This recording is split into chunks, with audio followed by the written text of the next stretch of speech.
هر چیزی اگر شما هم زبان آموز زبان آلمانی هستین یا به این زبان علاقه‌مند هستین حتما کانال یوتیوب من رو دنبال کنین. در کنارش در اینستاگرامم هم مطالبی روزمره میذارم که خیلی میتونه مفید و فایده باشه براتون.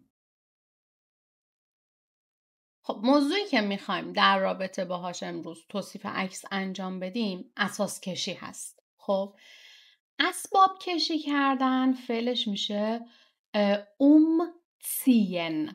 گذشتش sein umgezogen. یادمون باشه چون جابجایی داره با sein پرفکت میشه. اسم اساس کشی هم میشه umzug. آرتیکلش هم در هست. بیایم اینو توصیف کنیم. الان مثلا بگیم که توی عکس کارتون های زیادی وجود داره و 2 کارگر که به اساس کشی کمک میکنن. اینجا میخوایم بگیم که آنها جمع دیگه پس میشه دی.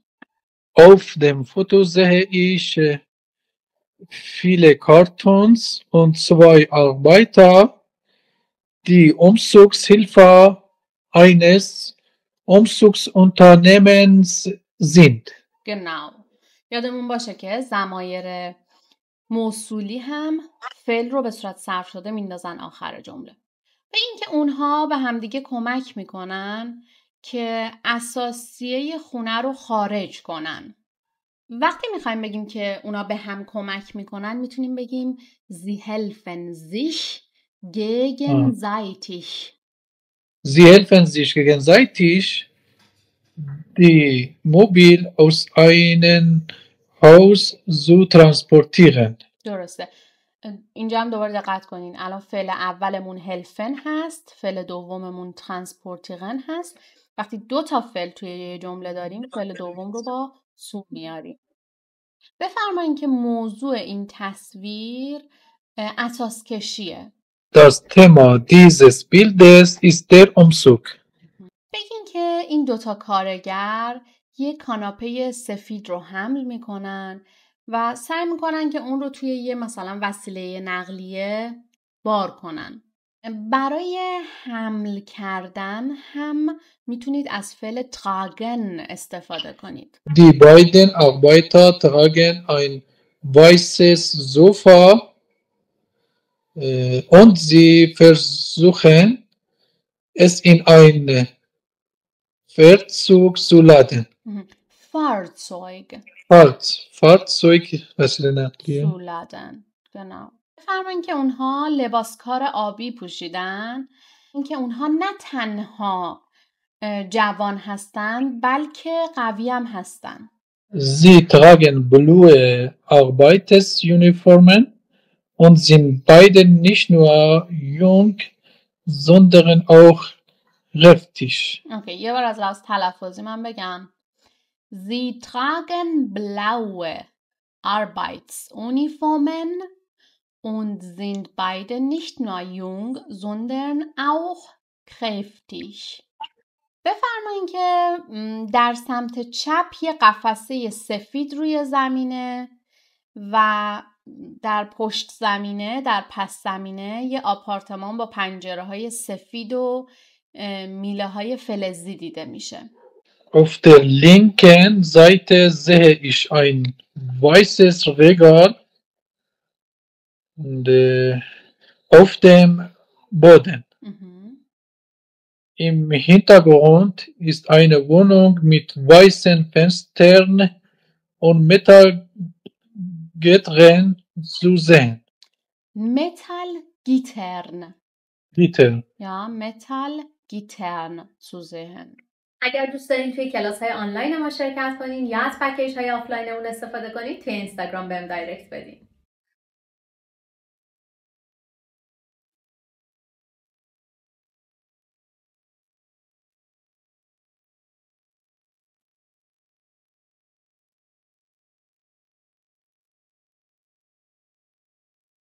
خب توی این تصویر بگین که موضوع این تصویر اساس کشیه چون که جعبه های زیادی رو میشه پر از وسایل مشاهده کرد. Das Thema dieses Bildes ist der Umzug, weil viele Kartons zu sehen sind, die mit Gegenständen gefüllt sind. اوکی. کارتونز. اوکی.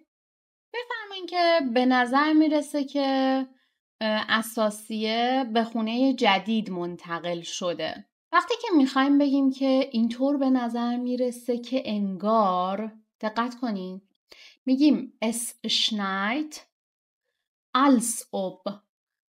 حالا نکته‌ای که مهمه اینه که یادتون باشه، چون که این به حالتیه که داره میگه انگاری که اینجوریه. کلاً als ob یه حالت انگاری داره، یعنی شاید واقعا اینطوری نباشه. خب به خاطر همین سعی میکنیم با als ob conjunctive 5 به کار ببریم. als ob هم فعل رو به صورت صرف شده میبره میندازه آخر جمله. ببین میخوایم بگیم که این اساسی به خونه جدید آورده شدن. خب اینجا حالت چی داره؟ مجهول داره. Es schneit, als ob die Möbel in ein neues Zuhause gebracht wurden. بفرمایید که فکر میکنم اینجا یه اتاق خوابه. یه تخت در وسط وجود داره. سمت راست یک صندلی و یه جارو میبینم. Ich vermute, dass es ein Schlafzimmer ist. In der Mitte steht ein Bett. Auf der rechten Seite sehe ich einen Stuhl und einen Besen. بزن. بفرمایید که روی زمین چند تا گیاه دیده میشه، چند تا گل و گیاه دیده میشه. در پشت زمینه یه سری کتاب روی جعبه هاست و پرده آویزونه. Auf dem Boden sind einige Pflanzen zu sehen. Pflanzen zu sehen. Im Hintergrund sind Büsche auf den Kartons und Vorhänge hängen. genau. اشیایی مثل چراغ، کتری، آینه توی تصویر دیده میشه.